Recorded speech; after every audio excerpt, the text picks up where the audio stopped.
السلام علیکم ناظرین، مجھے بات کرنی ہے پیٹرولیم مصنوعات میں اضافے کے حوالے سے، اور سب سے پہلے مبارکباد دینی ہے عمران خان کو کہ عمران خان صاحب آپ کو مبارک ہو، مافیا جیت گیا، آپ کی حکومت ہار گئی، آپ ہار گئے۔ آپ نے عام آدمی کو پیٹرول میں ریلیف دیا تھا، پوری دنیا میں پیٹرول سستا ہوا، لیکن مافیا نے آپ کا بائیکاٹ کر دیا۔ پاکستان کے اندر جو پیٹرولیم مافیا ہے، جو آپ کے دائیں بائیں لوگ بیٹھے ہوئے ہیں، جو بڑی بڑی سیٹوں کے اوپر بیٹھے ہوئے، جو اوگرا کے اندر بیٹھے ہوئے، جو پیٹرولیم کی وزارت کے اندر لوگ بیٹھے ہوئے ہیں، انہوں نے آپ کے اس ریلیف کو عام آدمی تک نہیں پہنچنے دیا۔ انہوں نے پوری طرح سے آپ کی ان ریفارمز کا، آپ کی اس خواہش کا، آپ کی اس کوشش کا مکمل بائیکاٹ کیا اور آپ کو بے بس کر دیا۔ اور بے بس کرنے کے بعد انہوں نے پیٹرولیم مصنوعات تھیں، ان کو سستا خرید کر اس کو پہلے ذخیرہ کیا، پھر پوری شارٹیج پیدا کر دی، یعنی مصنوعی قلت پیدا کر دی، اور اس کے بعد پھر راتوں رات بہت سارے ایس او پیز کو وائلیٹ کرتے ہوئے قیمتوں میں اضافہ کیا، 25 روپے 10 پیسے، یعنی اتنا بڑا اچانک اضافہ، اور اضافہ کرنے کے بعد پھر وہ پیٹرول جگہ جگہ اویلیبل ہو گیا، اور اب آپ کو مبارک ہو، جو پیٹرول نہیں مل رہا تھا وہ جگہ جگہ موجود ہے اور وافر مقدار میں موجود ہے۔ عمران خان صاحب، اس کے بعد میرا نہیں خیال کہ آپ کو ابھی بھی سمجھ نہیں آئی، اور ابھی بھی اگر آپ کسی سے پوچھ رہے ہیں کہ اسد مجھے بتائیں کہ پیٹرول میں اضافہ کیسے ہو گیا، اسد عمر سے پوچھیں یا کسی اور سے پوچھیں، تو میرا خیال ہے اب بات بنتی نہیں ہے۔ اور ویسے بھی آپ کہتے ہیں کہ پریشان نہیں ہونا، تو اب میرا خیال ہے پریشان ہونے کی بھی اجازت دے دیں، اور لوگوں کو تھوڑا سا اپسیٹ ہونے کی بھی اجازت دے دیں، چونکہ آپ سے تو چیزیں سنبھالی نہیں جا رہی، آپ کو تو سمجھ نہیں آ رہی کہ چیزیں ہو کیا رہی ہیں۔ مجھے یہاں سمجھ ہے کہ آپ کے جو مشیر ہیں، جو وزیر ہیں، وہ کیا کر رہے ہیں، اور مجھے 2 سال پہلے بھی اس بات کا علم تھا کہ آپ کے رزاق داؤد صاحب کیا کر رہے ہیں۔ کنفلکٹ آف انٹرسٹ کا اس سے بڑا فٹ کیس ہو ہی نہیں سکتا۔ آئی پی پیز کے اندر انہوں نے کیا کیا، ندیم بابر کیا کر رہے ہیں۔ ندیم بابر صاحب کی اپنے یونٹس آئی پی پیز کے تھے، اور وہ آپ کے مشیر بن گئے۔ اس سے پہلے وہ شہباز شریف صاحب کے مشیر تھے، پھر نواز شریف صاحب کے مشیر تھے۔ وہ کرتے کیا تھے، میاں منصور صاحب کے ساتھ کیا کرتے تھے؟ سوال یہ ہے، اسی لیے کہتے ہیں کہ اس طرح کے جو بزنس مین ہوتا ہے، جو بنیا ہوتا ہے، جو پیسہ بنانا جانتا ہے، جس کا عام آدمی سے کوئی تعلق نہیں، جو صرف منافع کی زبان سمجھتا ہے اور منافع کماتا ہے، عام آدمی کو کچلتا ہے، اس کو حکومت میں نہیں ہونا چاہیے۔ اور آپ ہمیشہ سے خود بھی کہتے رہے، لیکن آپ صرف نواز شریف، شہباز شریف کو یہ کہتے رہے۔ آپ کو نہیں پتا کہ یہ ان سے بڑے سیٹ ہیں۔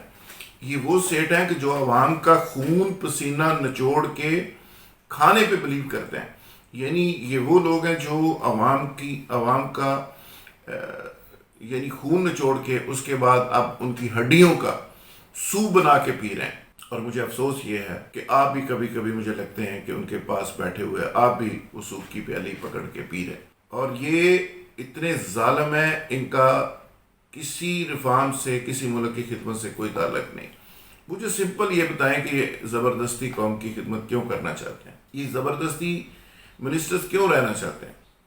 یعنی آپ ان سے جان چھڑانے کی بات کر لیں، صبح آپ کو بے بس کر دیں گے، آدھے پاکستان اور آدھی دنیا کی سفارشیں آئیں گی کہ نہیں، یہ بڑے اچھے لوگ ہیں، ان کو نہیں نکلنا چاہیے۔ آخر کیوں زبردستی اس قوم کی خدمت پہ اوپر مسلط کیوں ہے؟ وائے؟ تو میں یہ سمجھتا ہوں کہ عمران خان صاحب، آپ اس مافیا کے سامنے بے بس ہیں۔ آپ مافیا کو توڑنے آئے تھے، اسٹیٹس کو توڑنے آئے تھے، نیا پاکستان بنانے آئے تھے۔ بڑے افسوس کے ساتھ مجھے کہنا پڑ رہا ہے کہ یہ پیٹرولیم مافیا آپ سے نہیں سنبھالا جا رہا۔ پی اے اے کی بات کر لیں، وہ نہیں سنبھالا جا رہا۔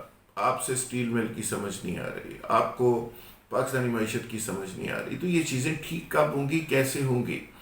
یہ پیٹرولیم مافیا نے جس طرح ننگے طریقے سے، جس طرح اوپنلی چیزوں کو پلے آؤٹ کیا، جس طرح پوری قوم نے دیکھا، جس طرح بچہ بچہ کہہ رہا ہے کہ یہ کس طرح یہ کھیل ہوا کیسے، اور اگر نہیں پتا تو میرے خیال آپ کو نہیں پتا۔ اور یہ کمال آپ کا ضرور ہے کہ آپ نے سسٹم کو بار بار کرپشن کے خلاف باتیں کر کر کے اس سسٹم کو گندا کر دیا، کچھ لوگوں کو ننگا کر دیا، سسٹم کو ننگا کر دیا، ننگا کر دیا، گندا تو یہ تھا ہی پہلے۔ لیکن اب اس کو ٹھیک کیسے کرنا ہے؟ اب پوائنٹ سکورنگ سے خدا کے لیے باہر آ جائیں کہ نواز شریف بہت برا تھا، زرداری بہت برا تھا، فلانا 10% تھا، فلانا 35% تھا۔ بھائی یہ بات ہم نے مان لی، اب سلوشن کی بات کریں کہ اگر سلوشن ہے کہ یہ مافیا سے جان کیسے چھوٹ سکتی ہے، یہ پٹرولیم مافیا کو لگام کیسے ڈالی جا سکتی ہے، آئی پی پیز مافیا جو آپ کے دائیں بائیں بیٹھا ہوا ہے اس کو لگام کیسے ڈالی جا سکتی ہے۔ ان کی آپ کے سسٹم کے اندر اتنی روٹس ہیں کہ یہ آپ کو بے باس کر دیں گے، اور آپ بے باس ہو چکے ہیں، میری نظر میں آپ بے باس ہو چکے ہیں۔ ابھی آپ کی پاپولیرٹی کی جو تباہی ہو رہی ہے وہ انہی کمپرومائزز کی وجہ سے ہو رہی ہے۔ آپ کمپرومائز کرتے چلے جا رہے ہیں۔ میں نے بہت پہلے آپ کو کہا تھا، آپ کو یاد ہوگا ایک سٹنگ میں حسن صاحب کی موجودگی میں، خان صاحب میں نے کہا تھا کہ ریچھ اور مگرمچھ میں اگر لڑائی ہوگی تو کون جیتے گا؟ تو بڑی بات سمپل تھی، آپ نے مجھے پوچھا کیا مطلب، تو میں نے کہا کہ اگر پانی کے اندر لڑائی ہوگی تو مگرمچھ جیت جائے گا، خشکی کے اوپر ہوگی تو ریچھ جیت جائے گا۔ پھر آپ نے پوچھا کیا مطلب، تو میں نے کہا کہ مطلب یہ ہے کہ آپ کی اسٹرینتھ اور آپ کی ویکنس اس کا آپ کو پتہ ہونا چاہیے۔ اگر آپ اپنی پچ کے اوپر لڑتے ہیں تو پھر آپ کی کامیابی ہوتی ہے، آپ دوسری کے اوپر کی پچ کے اوپر جا کے لڑتے ہیں تو پھر اس کی کامیابی ہوتی ہے۔ تو لہٰذا اس وقت بھی میں نے کہا تھا کہ آپ ٹریپ ہو چکے ہیں، آپ روایتی سیاستدانوں کی پچ پہ، اور جو اسٹیٹس کو کے لوگ ہیں، جو کرپٹ لوگ ہیں، ان کے ہاتھوں ٹریپ ہو کے ان کی پچ کے اوپر جا چکے ہیں۔ آپ کا اپنا سلوگن، اپنی پچ، اپنی چیزیں وہ بہت حد تک کمپرومائز ہو چکی ہیں۔ خدا کے لیے واپس آئیں، اپنے نیریٹو کے اوپر واپس آئیں، ورنہ آپ کی ناکامی میں دیکھتا ہوں کہ اس عام آدمی کی ناکامی ہے میرے اس میں، جو اس ملک میں تبدیلی چاہتا ہے، جو جوڈیشری کو بہتر کرنا چاہتا ہے، جو پاکستان کی سیاست کو بہتر کرنا چاہتا ہے، جو پاکستان سے اسٹیٹس کو کا خاتمہ چاہتا ہے، جو پاکستان سے اس دو نمبری کا خاتمہ چاہتا ہے، جو کرپشن کا خاتمہ چاہتا ہے، جو کربا پروری اور سفارش ان ساری چیزوں کا خاتمہ چاہتا ہے، تو آپ کی ناکامی اس سب لوگوں کی ناکامی ہوگی۔ خدا کے لیے آپ کی ناکامی کسی ایک شخص کی ناکامی نہیں ہے، اس کو سمجھیں اور واپس آئیں، اور اپنے دائیں بائیں بیٹھے ہوئے جو مافیاز ہیں ان کو چھٹی کرائیں، ان کو فارغ کریں اور ان کو جیلوں میں ڈالیں۔ یہ تو آئی پی پیز کے اوپر ہی ان سارے لوگوں کو جیلوں میں ہونا چاہیے تھا، اسی ایل کے اندر ان کے نام ہونے چاہیے تھے۔ ابھی تک یہ آپ کے دائیں بائیں ایڈوائزرز کی شکل میں بیٹھے ہیں، کیوں بیٹھے ہیں مجھے سمجھ نہیں آ رہی، مجھے یہ بات ہضم نہیں ہو رہی۔ میں وہ عمران خان دیکھتا ہوں جو 22 سال جس نے اسٹرگل کی تھی، آج وہ عمران خان کہیں گم ہوتا ہوا نظر آ رہا ہے۔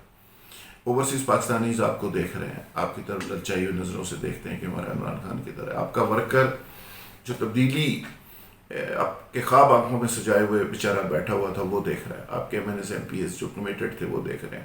تو آپ کے دائیں بائیں وہ سارے لوگ آگے ہیں جو جن کو آپ الیکٹیبل کہتے ہیں، جن کی آپ کو مجبوری ہیں، جن کی وجہ سے آپ کمپرومائز کر رہے ہیں، خدا کے لیے ان سے جان چھڑا دیں۔